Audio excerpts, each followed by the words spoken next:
Hey team, welcome back to another episode. This episode is going to be a little bit different. I have here with me Anthony, who is on a strategy session with me through the podcast. Essentially what that means is I offer creators the opportunity to come on a strategy session with me, but we record it like a podcast episode. So they get the benefit of my expertise in 60 minutes, yet also the exposure of my audience, because right now we're kind of blowing up. So let's get into you getting to eavesdrop on Anthony's strategy session. So I create content to equip people to travel in Italy. So I have traveled to all 20 regions of Italy, and my goal is to share everything that I learned about traveling in Italy with other people who are going to be either moving to Italy, but it's mostly people who are just traveling to Italy, which is most people. So yes. I give travel advice for kind of real people. It's not necessarily luxury, and it's not exactly backpackers either. It's kind of something in between, maybe more leaning toward the budget side, but I want to give people like real travel advice specializing in Italy. I love that. You have a fantastic blog. You have a newsletter. You have Instagram. Are those the main sort of areas you share content? Yes, and the newsletter is brand new. You might as well say I don't even have one because I was so late to that game, unfortunately. Yeah, so this started with the blog, which is just kind of a passion project. And then I realized, maybe I should start doing social. So I started doing Instagram. And that, as you know, kind of just turned into this all-consuming beast and admittedly got kind of addictive because it is kind of fun, but It's a trick because it's just all this engagement that kind of is like false earnings. It's just a bunch of red hearts that appear and you're like, yes, but it doesn't really amount to anything. Damn it. No. If you look at when people meet me now, they think like, oh, you're an influencer. But that's because it just looks like all I do is Instagram. When I do have a blog that I'm trying to get back into being more disciplined about creating content on. But I do have a pretty decent following on Instagram right now. For me, it's decent. It's about 8,000 followers. My website, coincidentally, gets about the same amount of views per month, about 8,000. It did prior to me just changing the domain name, which was a bit of a technical nightmare, but it's finally resolved. Now it's anthonyinitaly.com. And then I started doing the newsletter a couple months ago. I said, I'm getting this traffic on my website. I might as well try to capture those people. And I would love to learn how to take my Instagram followers and convert them into visitors to the site, recognizing also that people go on Instagram mainly to be entertained, not to go to websites. I think because you have so much blog content and it's clear that people are coming to your blog, however they're getting there, almost 10,000 people are getting to your blog. And if you think that's a tiny number, imagine 8,000 people walked into your apartment once a month and were like, Anthony, tell me about Italy. Like, that's insane. That's a lot of people. I think one sort of social media piece of content you could create is taking part of one of your blogs and sharing half of the tips on Instagram, and the other half, the call to action is always the other half is in my blog on my website. And sometimes I've noticed for clients, especially when they have something similar of they have a blog, let's say it's digital nomad or like places to work in Italy, best digital nomad places in Italy, something like that. I notice people will just say like, the rest of the tips are in my blog and the link in my bio. Well, then you go to their link in their bio, or you go to their website and you're like searching for the blog forever. And like that is so annoying. Like we don't have the time or the patience to find it. So if you're creating that piece of content, I would encourage you to also create a quick story. It doesn't have to be anything beautiful, but that already has the link in it. So then you can say in the caption, like, okay, this might take a little bit more finessing because obviously our stories last 24 hours, unfortunately. So you could then change the caption later. I wouldn't really recommend doing that because the idea is to make this simple and not more work. But you could say in the caption, like, the link is in my story, or the link is in my highlights section for digital nomads in Italy. So like, let's see how we can use your highlights to highlight some of your blog content. And then the links are just more easily accessible. I would try doing something like that. I would also try and tell people why they should come to your blog. I would even consider doing an entire one post that's just like, hi, I'm Anthony. I do XYZ. I have a blog. And here is who should read my blog. And here's what you can read on it, just to tell people like, this is a thing that I have. And you could even pin that post, pin that content, or put it in a highlight that's like about me, or like start here. And I know you have that in your bio, which is awesome. So I had a reel go viral. It has like 5 million views now, and I was trying to sell some products from it. I'm not going to get into that because it's a whole other thing. But I had this copy and paste thing. When they would share the story, I would respond to it with a message like, hey, if you want to, we made merch out of this, and gave them a link. And I think Instagram caught on that I was copying and pasting that. It was like, we've noted suspicious activity. It seems like you're a bot. Have you run into that by using a template message? I have not, because you were probably dealing with a really high volume of people you were sending that to. So that might be why. Also, what I do is as soon as somebody hits follow, I'm not sending the message. I usually do it like once a week. I just go through the past people who followed me, like whatever, 2 week span, because I am doing it manually. Because I know there's tools like ManyChat and things like that where, you comment a word and they get a DM. But I haven't been able to, or maybe really spent enough time finding a software that when somebody hits follow, it sends that message rather than somebody who just, obviously there's tools to send them DM when they comment or whatever, but I haven't been able to find something that does it when they follow. And sometimes I don't send it to every single person that follows me, because it might be somebody who, of course, like getting newsletter subscribers is great, but they're only great if they're the right people. And I only send that message to people who I think, okay, they are a travel creator or they look like my target client or target audience. Are you sending people things on DMs, or was it through like comments? It was both, but I got flagged when it was DMs because it was Interesting. Yeah. And then that also makes me wonder, to your point about the ones, when somebody says comment the word Italy to Yeah. receive a blah, blah, blah. And then they use some automated chat thing, which I don't trust that, because I don't think Instagram likes people using those third-party apps to automatically send stuff. But I don't know. I have heard from sources who have had real live conversations with people from Meta that it's a bunch of baloney and that it doesn't really matter if you use third-party apps. Also, if you are worried about your reach potentially being impacted because you are using third-party apps, I'd like you to consider the fact that don't we want content creation to be easy? And we want content creation to be a smooth process. And if using an app that actually works to edit your content gets you a few less views than struggling and having a frustrating process where you often lose your work natively in Instagram, I think that's worth it. Do you feel like you have other questions about sharing blog content on social media, or anything that comes to mind from those kinds of things I rattled off? So I think that's a really great tip to DM followers who follow you from specific things.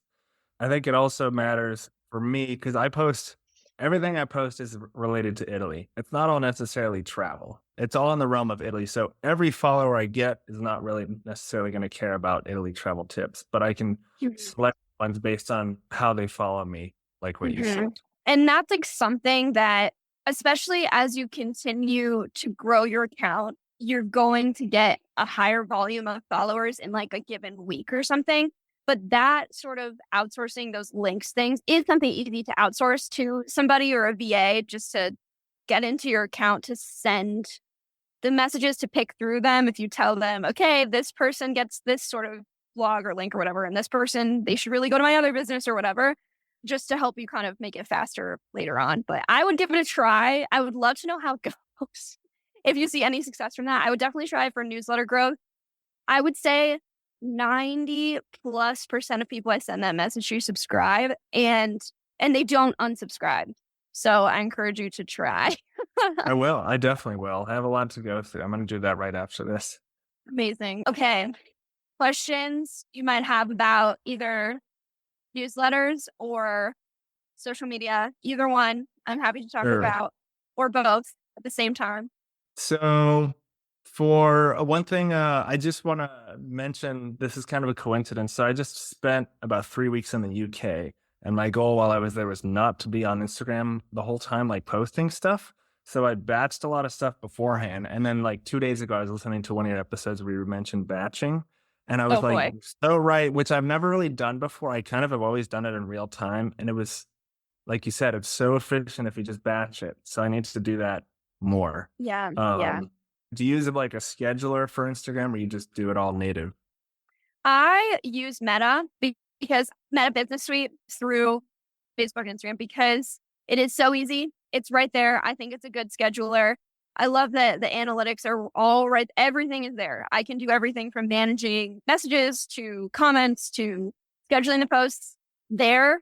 That's what I do. The downside of Meta, there's always one. And recently, in the past couple of months, you used to be able to schedule out content 75 days in advance. I've never personally had content ready 75 days in advance, but now you can only schedule 30 or 29 days in advance, which is kind of a little bit of a bummer. So if you're doing a whole month in advance, in like the second week of the month, you'd have to come back and schedule content for the very last week. So that is a little bit frustrating. Similarly, I love Buffer. Buffer is really good. They have analytics. You can connect 3 accounts for free. And then if you want to connect one more account, it's $5 extra a month. So it's like you'd be paying $5 a month for like 4 social media accounts, which I think is super fair. And that is a pretty easy scheduler as well. And for them, I think it also, similar with Meta, stops you at 30 days now, which is so annoying. I don't know why it matters so much, but that's the downside, is that you probably have to come back and touch it. Yeah. Yeah. Is there any way you've found to refer people to get you to a newsletter or something? Or do you maybe like every reel you post, do you post a comment and pin it like, with a call to action? What I've done for the CTAs is move them higher in the caption, because we can't expect everybody to listen to the whole thing or watch the whole thing or read whatever. So moving them higher has been helpful. Or you'll see a lot of people who are like, here are my tips on XYZ in Italy, but first save this or whatever. And that I think is beneficial to remind people of why they should save it. But I think where some people sometimes miss the mark with the CTAs is we should include like, okay, save the, instead of saying, before you do anything else, save this, we need to say like, why? Why should they save this? I haven't even read the rest of the caption yet, and you're asking me to like do something. Why should I save it? Is it because I'm going to like learn the best place to eat pasta in Italy? Or am I saving this because it will save me money when I travel to Italy? Something to tell people and remind them why is worked well. Another thing I see a lot that I thought of you could also try is in the caption, people will mention, I'm Anthony and I'm a XYZ sharing what you do again. And you can follow my account for X, Y, and Z. So reminding the people who are coming to your profile for the first time or like seeing you from a reel, who you are and what you're doing and why they should follow you is something else you could consider in your captions to either get people to your blog or your newsletter. I would also, similarly to telling people you have a blog, I would make a post about your newsletter and telling them that, because you have a lot of followers. It should be simple to get them to your newsletter because you have so many. While I'm on this tangent, I will say about newsletter subscribers is because you have this audience, you probably can think of people in your audience who you're like, there's someone who always comments on my stuff, or I'm always DMing them, or I'm always whatever. You probably have a list of creators in your mind. I would reach out to them and be like, hey, I just started a newsletter. It's for XYZ. Can I add you? Can I add you as a subscriber? And tell them what to expect, because then you could probably get 20 subscribers by doing that, by just asking people Sure. in your community who are already cheering you on is amazing. If you've always wanted to start a newsletter, or maybe you have one, but you've been ghosting your list or you haven't sent one in a while, I have a challenge coming for you where in 7 days, we're going to go from zero, from nothing, from no newsletter, anything, to sending it to warm bodies who love you on the other end just in 1 week. And on day 6, I have bonus content available to those who sign up for the challenge. And this is a PDF with actionable steps on how to gain newsletter subscribers. In it, I include strategies that I don't share anywhere else, as well as strategies that are my personal favorites that get me newsletter subscribers all the time, that require little lift.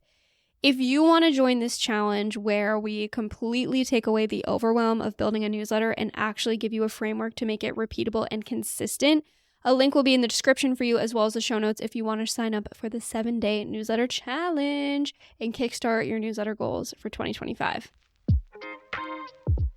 So for the newsletter then, what are you doing? What do you think is the best method for where should people land? Should they be like right now? So right now I'm using ConvertKit, and I have Okay, like good. landing pages created in ConvertKit because I don't have it set Mhm. up to go to my domain. I don't know how much that matters. I know they say from a branding standpoint, if it's this slightly different ConvertKit domain, but it's still, I'm not too worried about that, but maybe I No. should be. No, that's a good question. So I think what you should lead people where it makes sense for you. So I would just figure out what makes sense for you or what you would prefer. And I would try, speaking from hindsight, to minimize the number of tools you have going. So like, okay, people are subscribing through Squarespace. They're subscribing directly through ConvertKit. They're subscribing through XYZ, whatever, just to make it so much easier for you to find. You don't want to miss anyone when they say they'll give you their email address. So if they do it in DM, like let's find a place to keep track that you have added them so that when you're going back through, it's not like, did I do it or not?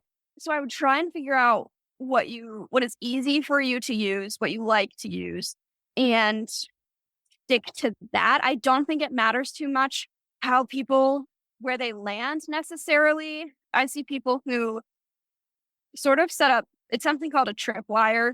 So if they give you their email address, they go to a page, they subscribe for free. And then on the next page, after they like submit their email, it's like, oh, do you want to buy my Italy whatever guide for whatever dollars? And that is another opportunity. So those are things you can evolve and change as if you wanted to sell something or create a whatever PDF, an ebook course to get more attention or like, I guess, even earn money from it. But I don't think it matters too much. I'd say the most important part is getting people to your list as you continue to evolve. Like, set a couple of minutes to step back and look like, okay, if I am somebody who doesn't know anything about me and I'm going to my website or I'm going to my Instagram and I want to figure out if they have a newsletter or how to subscribe, what does that process like look like? What type of emails do I receive? Do I receive like 3 confirmation emails that I've subscribed? Are they ugly? What kind of user experience are they getting to help you kind of evolve? And then you can create those automations as too later on when you realize you might need them. Okay. That's a good tip as well. For a lead magnet, like a freebie, should I have just one or should I have multiple for different people depending on, all right, this person is wanting to move to Italy, so I have a specific freebie for that. This person is more just going on to Italy for vacation. Should I have a separate thing for that? I would say yes, because your audience is made up of those 2 people.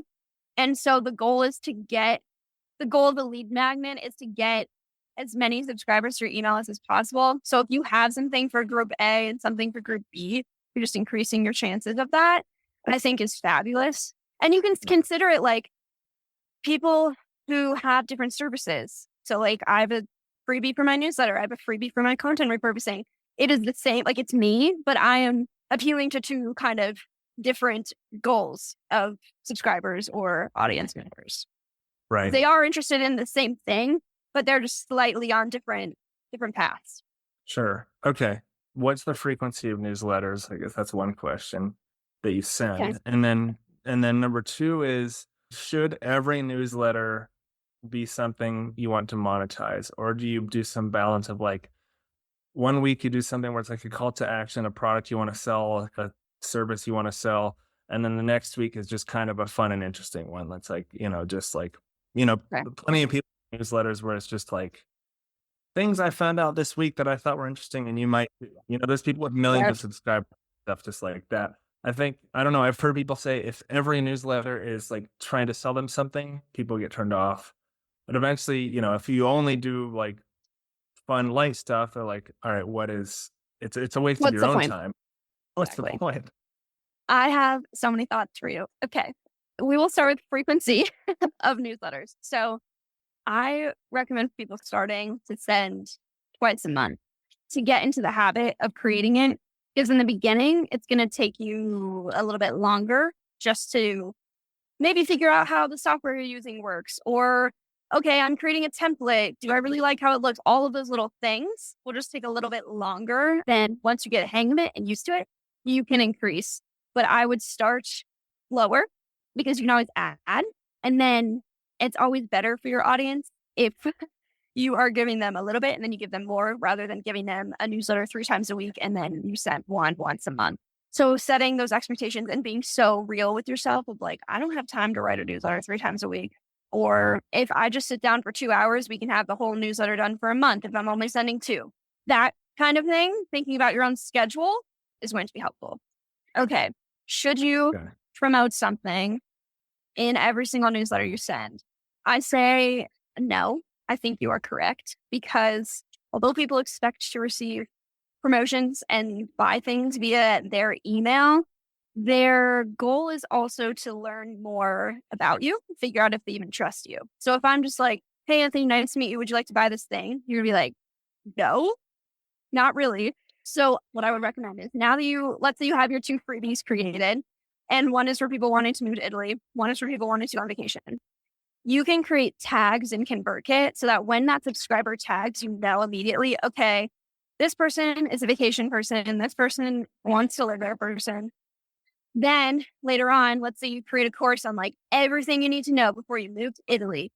Then when you want to sell that, and the best success you're going to have for selling something is going to be over email and social. We know this, but you can send that sequence that you've created. It's probably however many emails you want to get the point across, but you can send it just to that tagged segment, that tagged group. So the people who are only interested in moving to Italy can get those things. Also, I would encourage you to create sections in your newsletter that are repeatable and something you can do every week or however often you choose to send. And one of those sections can be the more like fluffy things about you. Like, oh, I just tried a new restaurant in Italy. It might be one of my favorites. Or like some sort of whatever. So it shares a little bit about you, yet it's still interesting to your target audience. Then you can always have a section in the newsletter that is like, hey, by the way, did you know I offer one-on-one calls for people moving to Italy to help them learn X, Y, and Z? Book here or like whatever. So I think it's okay to include a little bit that selling in every sort of touch point you have, but the entire content of the email is not that specific sequence to ask somebody to buy the thing. It is all of the good, juicy bits that make people want to keep opening email because you're right. If somebody's just getting sales email after sales email, they're not going to want to open your email anymore because they know you're just being asked to buy something. And instead they'll be like, oh, let's see what Anthony found this week. Or like, I want to know, I'm going to Italy. I want to know the best gelato, whatever. Then at the bottom, it's like, oh, I do actually have questions about like my visa stuff. I should schedule a meeting with him. So always reminding people that you do offer those things without explicitly just making the selling the entire content of the email is something you can do. As your list grows, let's say it doubles at some point in time. Okay, so the second half people didn't get the same stuff that the first half got. Are there tools for that, or you just kind of just have to keep track of it manually, and then in the future, just okay, these people didn't receive this, or do you just send it to everybody again in a year, assuming the people who got it the first time forgot because it's not that big a deal? What I do for a client is exactly that, the latter. We created a 52-week email list. We're on week 50 right now, so we're 2 weeks away from repeating again. And I was like, hey, client, can I revamp any of this content for you? And she was like, no, let's keep it all the same. I'm like, cool. So I literally go in once a week to ConvertKit. I have the template already beautifully made. I took the time to make everything. The subject lines are written. They're ready. And I put in for her, she sends me like a weekly update. So that like that little like more personal, what's new with me sort of update for the week. And I write that into the newsletter once a week. So that's all I'm doing once a week is writing that tiny little section about like what literally is new with her. And then we send it to everybody again because people won't remember, unfortunately. And if they do and they call you out on it, that's amazing because people are paying attention. That would be incredible. I would take that as a compliment. That's true. I would not worry too much about that. You can always keep track if you want to of like, oh, these people, I imported these people to this list in the month of September just to have it in your brain in case you figure out a way later on to make that relevant. But I would just blast them again. Okay. Yeah, real quick you mentioned the tags in ConvertKit. It's not totally clear to me. When do you use tags versus segments? If setting up Kit, formerly ConvertKit, is something that you want to do, it's actually something we're doing in the 7-day newsletter challenge. And I got you. If figuring out all this Kit lingo is confusing, I will teach you how to do it in 7 days. But let's get really clear on a tag versus a sequence. So a tag is a very specific group of people who are headed in one direction. So for example, somebody might come to me because they have downloaded my newsletter template. I would tag them in Kit as a newsletter or something like that so that I can associate that tag with what they have downloaded from me. A sequence is a little bit more fluid. And what I mean by that is somebody can download a newsletter template from me, but they can also download my repurposing guide. And those are two different things. And a sequence allows you to have multiple people with different tags in one organized group. Segments help group subscribers with different tags, whereas a tag is very specific. If this is off topic, I don't know how much time you have. I've got all the time in the world. Go ahead. But the podcast, like, what was your decision to start that? Because because anybody can start a podcast now, there's so many out there. And it's just another thing. It's another machine that I have to feed and promote. And I'm so excited to answer. Yes. Okay. I started because there is nobody doing what I do who has a podcast. Similar to you, I don't know what kind of podcasts exist out there about Italy travel. There might be none specifically. There are going to be podcasts that talk about Italy travel. Sure, they might have an episode or a few on it, but there might not be one that is completely about what you're talking about. Similarly, it seems like everybody and their aunt has a podcast. This is true. I'm an aunt. I have a podcast. They do. But they are really just kind of in their infancy. They're where vlogs were in like 2011. Like that's where we are with podcasts. It seems like there are so many, but there's really not. And that was also motivation. I really wanted to just capitalize on the fact that nobody was doing what I was doing or taking the approach I am to content creation for travel creators, which had that piece of format, was creating content in that way. Maybe for you, it's a YouTube channel, whatever.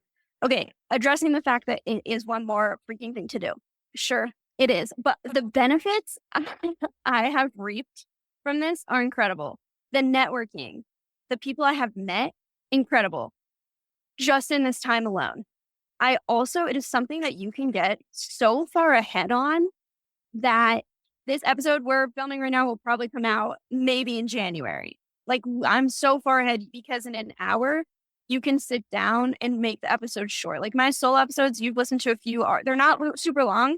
And that is something easy as well. So like in, 4 hours, I can create 4 episodes or something. And that is a whole month. Or if I know people who release podcast episodes twice a month. So then you have 2 months of content. The other benefit is that I have guests on the show who then they get to share that they were on the show and promote my services. You get that sort of cross promotion of I get to talk about you, you get to talk about me. That just comes with people being excited that they were like on something is incredible and such a great tool for growth. I also have an amazing producer who literally all I do is press record, have these conversations and send it off into the internet and it appears on your apps. Like that is amazing. And so it is the easiest piece of marketing I do for my business because in 1 hour, I get to network with people. I get to share my expertise. I get to create podcast content and social media content because I can then use this elsewhere or in my newsletter or whatever. So from like the perspective of content creation in general, it just makes sense because you can knock out so many things at one time. And then they're also evergreen. It's something I would consider. I would at least do research to see like, are there podcasts out there that talk about Italy specifically? And I'm going to listen to them and you can decide, are they bad? Sometimes they're just, you immediately start listening to something. You're like, I can't even get through an episode. This is just horribly edited or just this person is incredibly boring or they're talking about themselves and we don't really care about them. We just want to know how they can help us. You can kind of figure out, okay, if there is an episode or podcast that talks about Italy travel specifically, what are they missing the mark on? What's glaringly obvious that but they're not sharing about is incredible. And then you can work with AI, you can work with someone to figure out how do I name my show in my episodes that are SEO friendly so that when somebody searches immediately in their podcast listener, they find my show. I would consider it. I would consider it. They don't have to be long too. People, I think, get the idea that, oh my gosh, you have to sit down and talk for like an hour. Don't do this. I would also not start a podcast if you are not willing to pay somebody to edit it. Because if you are, I know for myself, if I was editing this podcast, it wouldn't be happening. Like, I don't have interest in learning how to do that, nor time to like craft this art. I can refer you to my editor. She's incredible. Definitely don't start one if you are going to do the heavy lifting yourself, because otherwise then it's not going to happen, because it is just one more thing. Well, thank you. I will definitely consider that. I'm getting a lot more out of this than I feel like I paid for. I can tell you're passionate about this. Yeah. The problem, one of my many flaws, if you will, is that if somebody is like, oh, I'm doing this thing, I'm like, I'm going to have to give you unsolicited advice. Like, I'm sorry, but that's just like how this is going to have to go. Okay. So speaking of like the heavy lifting, so you pay a producer to do the editing, and what other ways? Because right now, everything that you see that I do is all me. Where should I be hiring a VA? I would first, what I did before I hired a VA was observe the work that I did for a week in my business. And I wrote down every single thing I did. And I made like columns. You can do it on a Google Sheet, of course, whatever. And decide, is this something that requires my expertise? Can anybody create this graphic? Can anybody put this text on screen? Or is this something somebody else can do? Is this something that requires my expertise? Secondly, do I like doing it? Because there are some things that I do in my business that somebody else could do, but I enjoy doing it. I would start by observing that and answer those questions really critically. There's also probably things in your content creation that you're like, if I just could figure out how to write down this process that I'm doing each week or something for somebody else to do, that would be amazing. You can utilize AI to tell you what you should outsource. You could give it your entire to-do list as well and be like, okay, this is what I have to do. I don't have time to do this. Tell me what you think should go first from an outsider's perspective. Okay, yeah, that's good. Thank you. Because I know a lot of people, like, that's the whole thing, like Tim Ferriss harps on in the 4-Hour Work Week, is like, see what you can outsource, things that don't need your expertise. But it's like, when it comes to the money, you think about the risk in your head. It's like, okay, do I spend, and is the ROI going to be, is there going to be an ROI on this spend? Like, it's going to cost me more now, but in the end, that time is going to free me up to do something else that's more lucrative. Or is it just going to cost me more? And the net is going to be less, I'm going to recommend a book to you. The book is called 10X is Easier Than 2X. I read the first 30 pages and like, it was crazy. It's so life-changing. Basically, the premise is like, okay, in order to, let's say your goal is, I want to get 1,000 email subscribers by, I don't know, like 3 months or something. Every other piece of work you're doing is like going to fall to the side, except the work that's going to help you get to that goal. Similarly, I also heard a quote that really kind of put more things in perspective. And it was, all growth will feel like loss at first. So it might be the loss of money. It might be the loss of control, but we are giving you more time to do what's most important. And what's most important is not going to be, creating the on-screen text editor reel or something. Because you can create all of the information you need to give to somebody to be able to represent you in a way that you want to be or is similar to you. But they can't do that. They can't create the freebie for you in a way that you could with your expertise. So I would try and really, think about, how can I get out of this? How can I step outside to give myself more time to work on the things that are really going to help me over the next. Okay. I will definitely check out that book. Basically, the premise of this goal is that you might have a goal and you can take all these little baby steps to get there, and you will chip away at it and you will get there, but it'll take so much more time. Whereas if you 10x the goal, then you're just throwing yourself at that goal, meaning you're going to start saying no to a lot of things that are getting in the way of you achieving that goal. You basically kind of put blinders on and you're like, I want this thing, I'm just going to go get it, rather than taking a million tiny little steps and eventually getting to it in like a decade. So you listened to the episode on Linktree, and you had a Linktree at the time, correct? Yes.